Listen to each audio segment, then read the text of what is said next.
സർവശക്തനും നിത്യനും കാരുണ്യവാനുമാകുന്ന ഞങ്ങളുടെ യഹോവയാം ദൈവമേ കർത്താവേ, അനുഗ്രഹിക്കപ്പെട്ട ഈ സമയത്തിനായി ഞങ്ങളങ്ങേ സ്തുതിക്കുന്നു, സ്തോത്രം ചെയ്യുന്നു.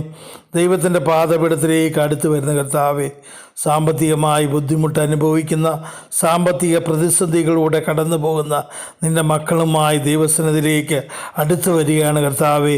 അവർ കടന്നു പോകുന്ന വഴിത്താര എന്തെന്ന് നീ അറിയുന്നല്ലോ കർത്താവേ.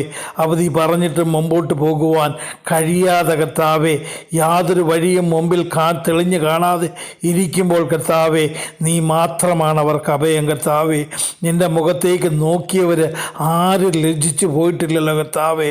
അവരുടെ ലജ്ജയെ, അവരുടെ നിന്ദയെ, അവരുടെ സങ്കടങ്ങളെ കർത്താവ് മാറ്റിക്കൊടുക്കണമേ എന്ന് പ്രാർത്ഥിക്കുന്നു.